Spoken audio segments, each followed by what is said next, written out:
Thank you so much. Well, David and I used to be friends until he only left me 15 of my 20 minutes. So let's get started. And I'm going to wow you with how well I'm able to get through this material. Okay, you guys, thanks again. Sam and Olivia, thanks for the invitation to speak.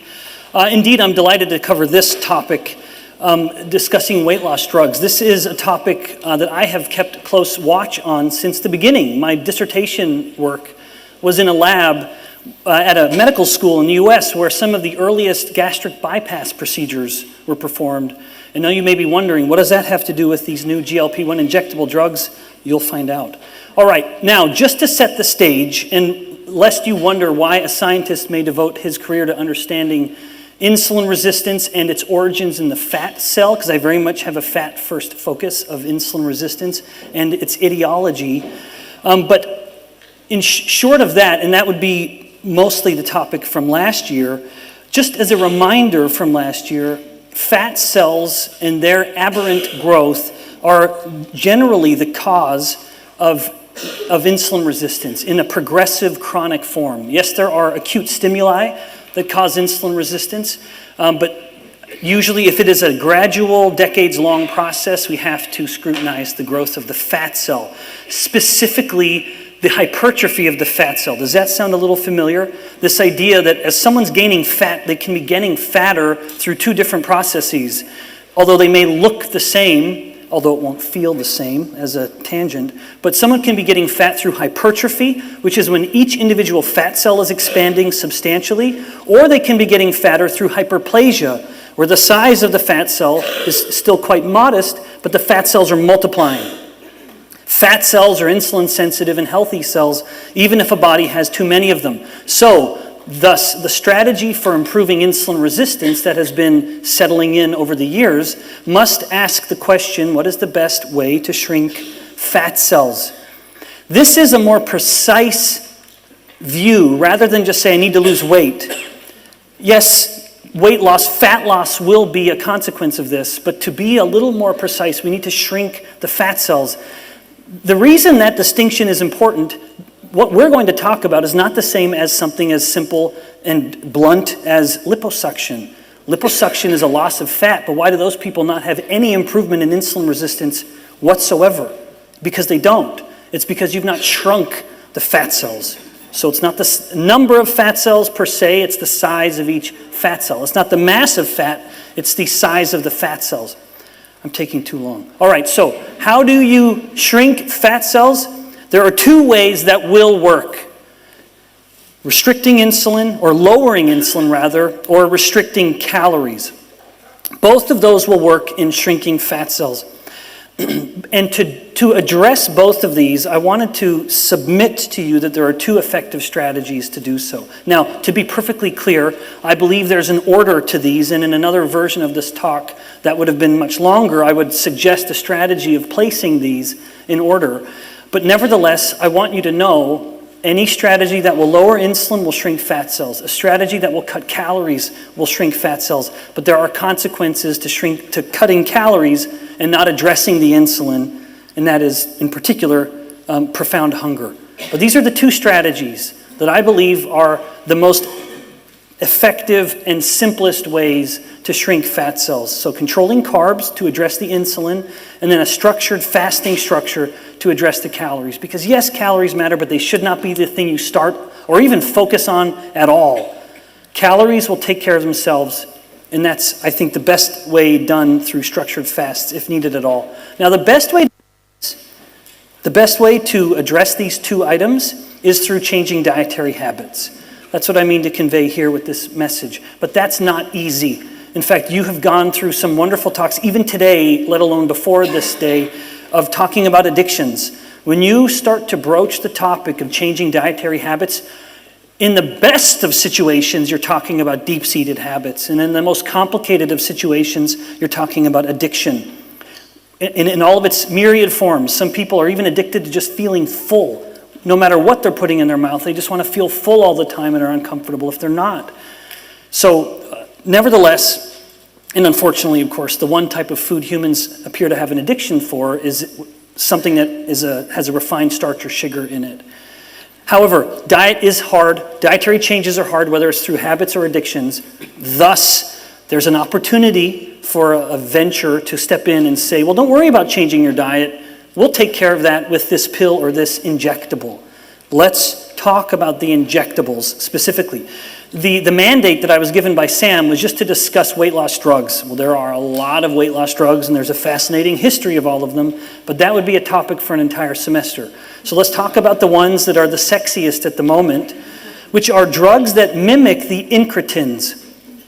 Incretin is a term for the gut-derived hormones that have an influence on metabolic function, and most especially glucose levels. I am fortunate enough at my university to teach a graduate course in endocrinology. It's one of my favorite topics. And I start that class out by introducing the students to the main endocrine organs. I have a body in my typical kind of cartoonish way. You can almost imagine how it would look because so many of you have seen my talks for so long. I'm predictable a little. But I will highlight the thyroid gland. I will highlight the adrenal glands, maybe highlight the gonads, the ovaries or the testes, these prototypical endocrine organs.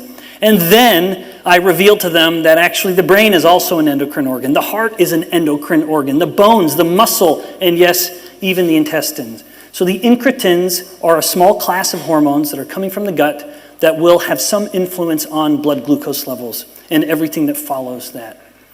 Now, at the beginning of my talk, I mentioned that I had kept my finger on the pulse of these incretins as therapies ever since they were started, because my PhD lab at the medical school where they were pioneering gastric bypass procedures was one of the first funded labs to study these hormones in the role of an anti-diabetic drug. So I just wanted to share with that very briefly. The most common type, or one of the most effective, is the Roux-en-Y gastric bypass, and it looks a little something like this, where the stomach is carved out to a small little pouch, and then the first part of the small intestine coming from the original stomach is bypassed.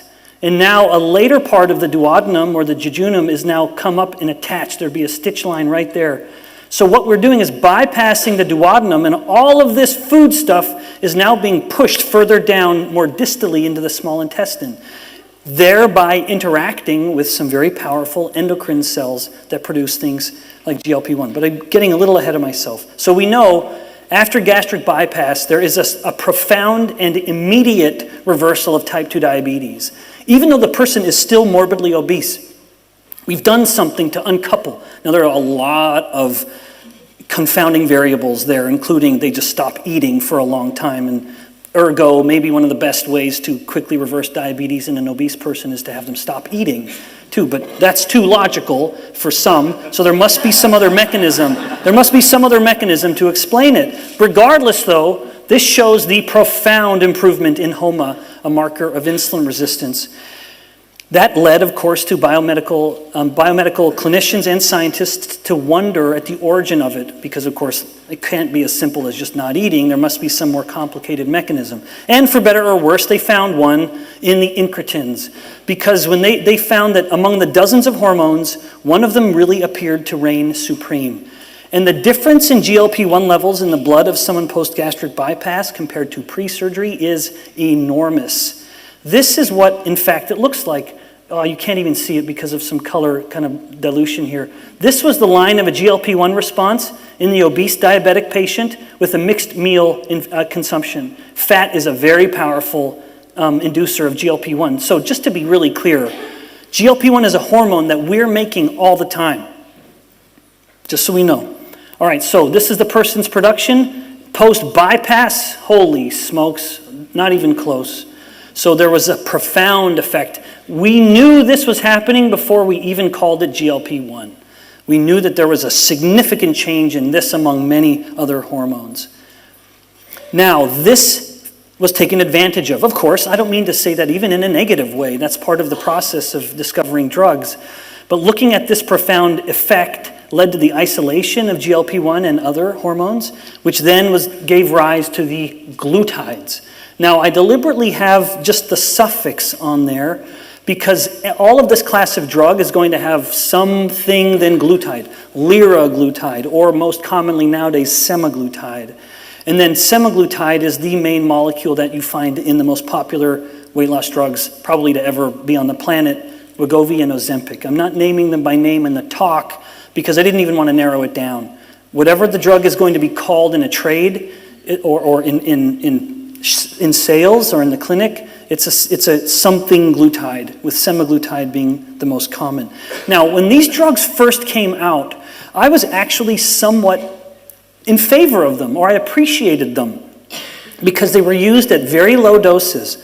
And at this low of a dose, it primarily acted by inhibiting glucagon. In a diabetic, type 1 or type 2, indeed one of the best places for these drugs may end up being in type 1 diabetes, not necessarily type 2, for this reason alone. But in both types of diabetes, glucagon is too high.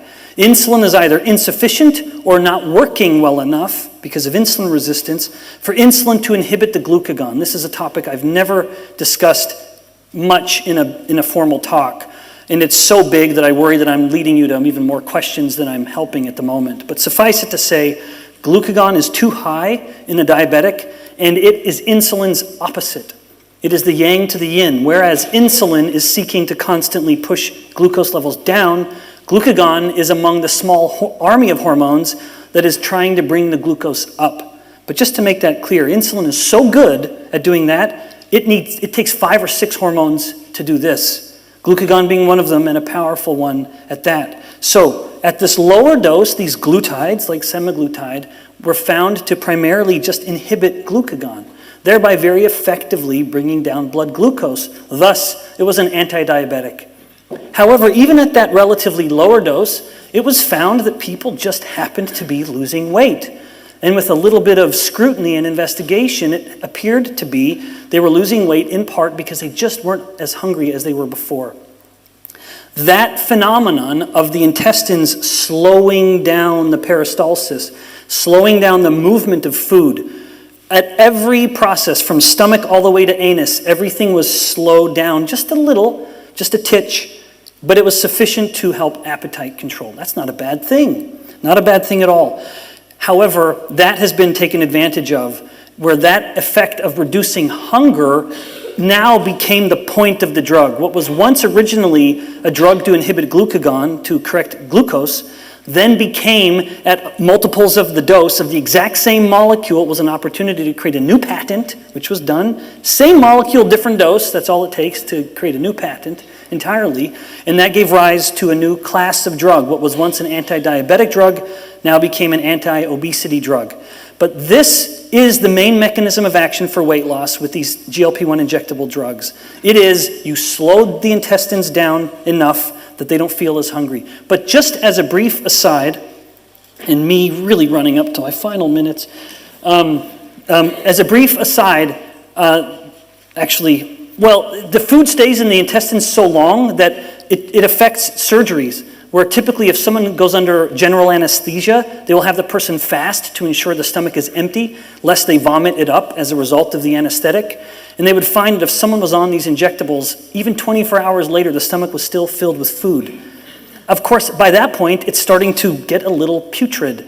And so there's something called Ozempic burps, where the person has these noxious fumes coming up and out.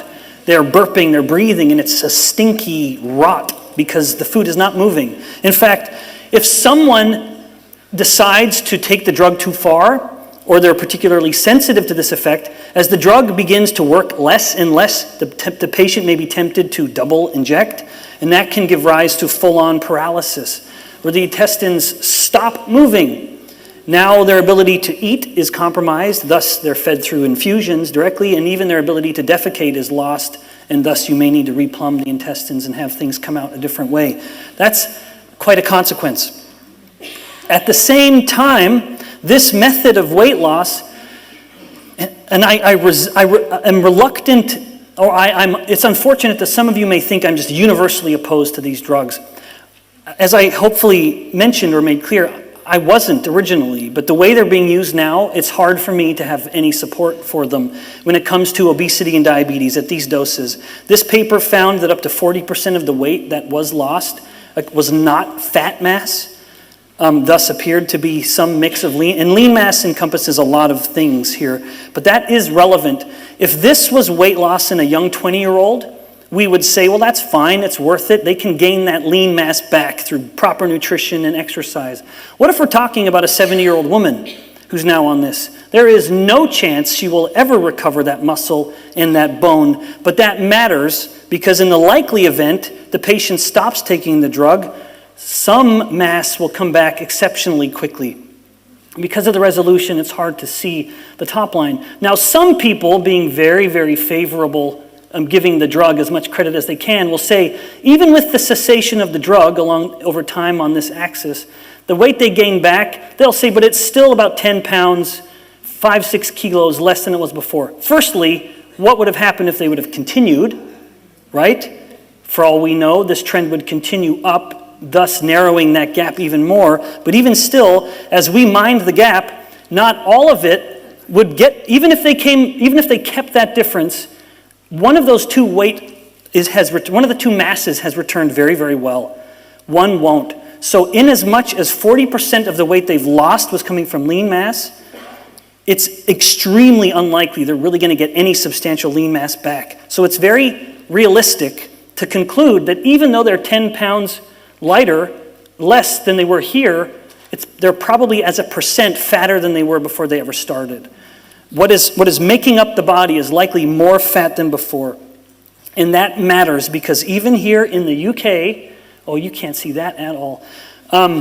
This says here, at 24 months, the number of people, the patients who have willingly decided to get off the drug on their own is 65%. This is the reference, by the way. As always, you know my talks well enough by now.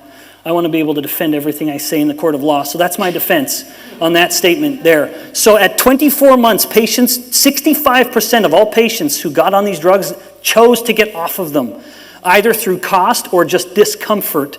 They're they're sick of feeling sick. They would rather be a little chubby. Not to mention some of the admittedly anecdotal reports where they just find that their passion for everything has gone down. Sure, they don't care about food as much. They also don't care about going out for a walk with their spouse as much as they used to. They also don't care about the music, the video games, whatever. All of that passion, all that fire has just sort of come down.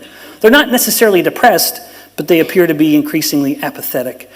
But GLP-1 is a hormone that has value. It has myriad beneficial metabolic effects.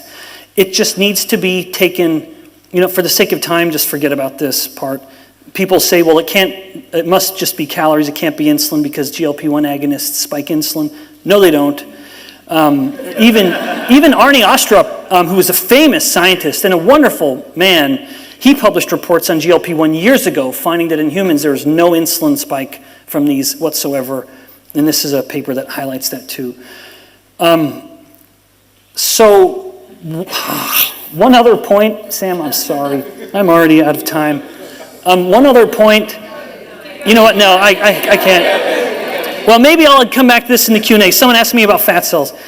So what can we do, though? If GLP-1 is something that I am telling you, and I want you to remember, it absolutely is a hormone that works in our favor when it comes to metabolic outcomes, like fat cell size and insulin resistance, and other signals that Ian mentioned earlier. Some work looking at GLP-1 agonists in the brain, GLP-1 agonists on blood vessels. This appears to be a beneficial hormone. My thought here then is, well, let's take advantage of it on our own. There's no instance I'm aware of where a person isn't making GLP-1. It's not like there's some human version of like a type 1 diabetes where there's no beta cells to make insulin. I'm unaware of any scenario where a person can't make their own GLP-1. We just need to eat the right foods.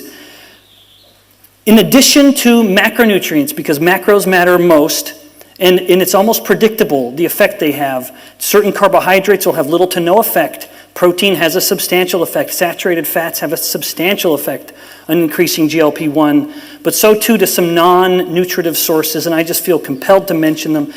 We're about to publish a paper on allulose, an animal study. We're doing a human study now. I have not seen anything that is capable of increasing GLP-1 as much as that, and even certain teas and brews, like yerba mate, is capable of increasing GLP-1 substantially because of some of the molecules like ferulic acid or the chlorogenic acids. So to answer the question that I was given as a topic for this talk, will weight loss drugs help or hinder the obesity epidemic? Absolutely. They will help until the bill comes due, and then they make everything worse. And even as a different comment that I hadn't intended to share, studies that have tracked these people and looked at the reduction in cravings find that at about 2 years in, the sweet cravings have come right back to where they were before the person ever started. The principles of economics, a class that I both loved and hated as a student, come even here, which is the idea of diminishing returns. The drug starts to work less and less, and you're left with fewer and fewer options, because if you increase the dose too much, you may paralyze the intestines, and so the patient then just has to start taking multiple drugs. Okay, if there's time for questions, and there isn't, I'd be happy to take some. Thanks for listening. Thank you. Thank you.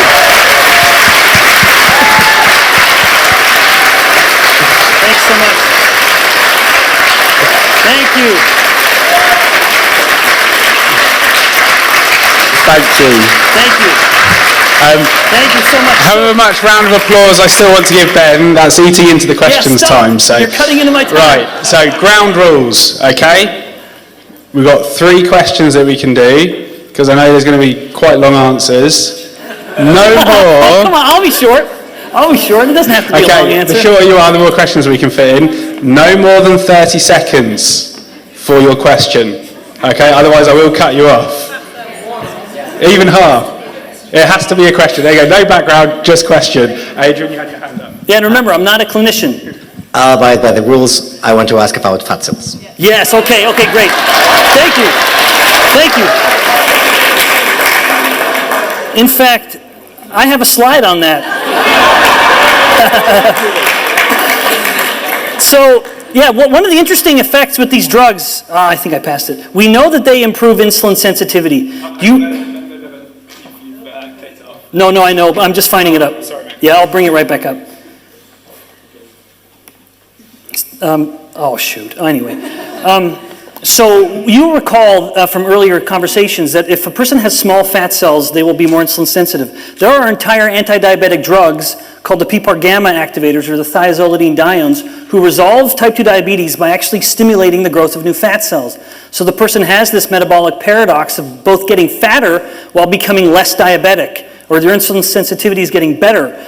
Liraglutide, which is one of these GLP-1 agonists, has been shown to stimulate the growth of new fat cells.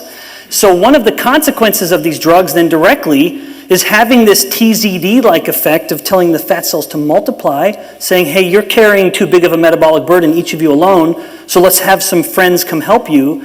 Now, however, you're thinking, but Ben, the overall fat mass is going down. Right. If your insulin is coming down and your calories are down because you're not eating, because you feel sick, even if you have more fat cells, your net fat change will be down. So you're losing fat while making new fat cells. But that then still is us potentially kicking the problem down the road a little bit. Because as I said, if they're one of the 65% of people who willingly get off the drug, their potential to not only go back to where they were, but to now pass it is enormous. And so I strongly suspect this is something we're going to see, that in our more honest moments as a field of biomedical science, which happens less and less nowadays, there will be this admission that the consequence of getting off the drug really does put the person in a bigger, worse place than they were before. That's the answer to it. But that was one of those slides. Yes?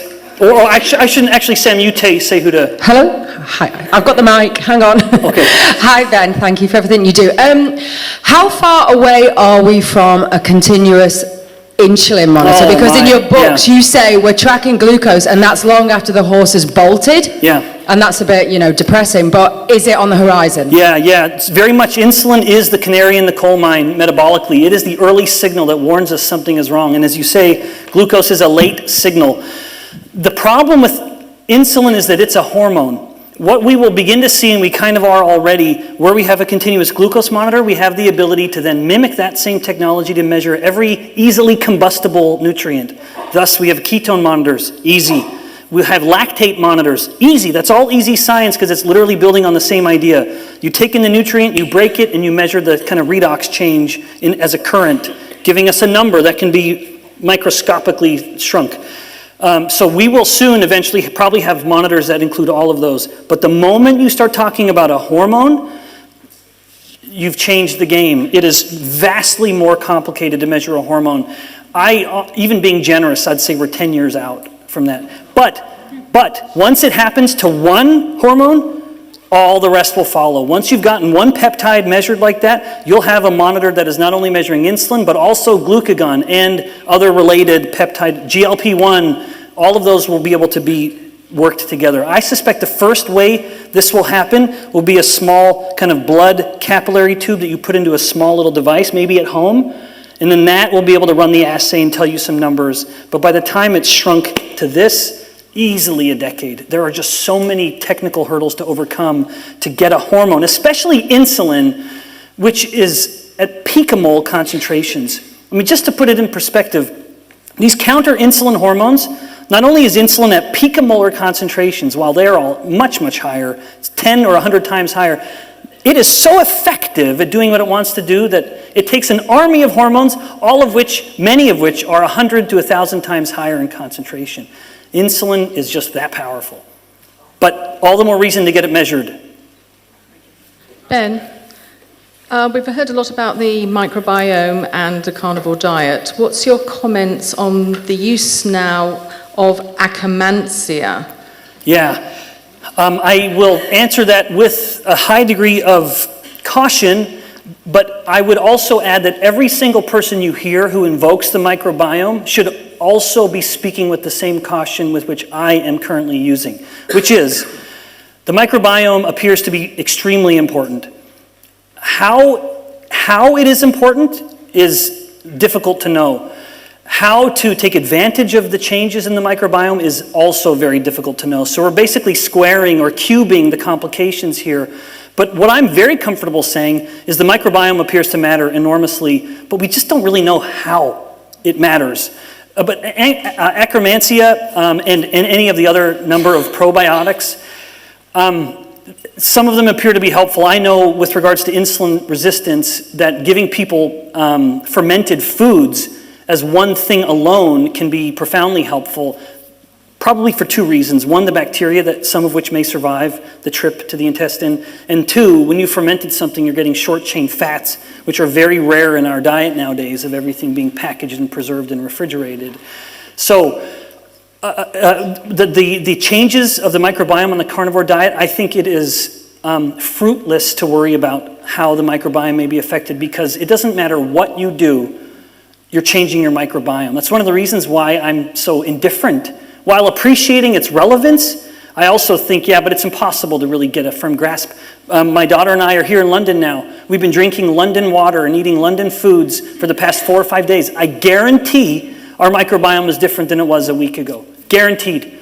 You start drinking fruit smoothies, you've totally changed your microbiome. You fast for 3 days, you've totally changed your microbiome. You sneeze too hard. So that's why I think that usually the focusing on the microbiome is a very, very low yield, a low benefit proposition. Manage your macros, especially if you have an autoimmune condition, and carnivore is going to be an extremely effective way to address those problems. And whatever the microbiome change is going to happen, let it happen. And don't try to fight it or change it, because that may be part of the benefit. Okay, thanks guys. Thank you.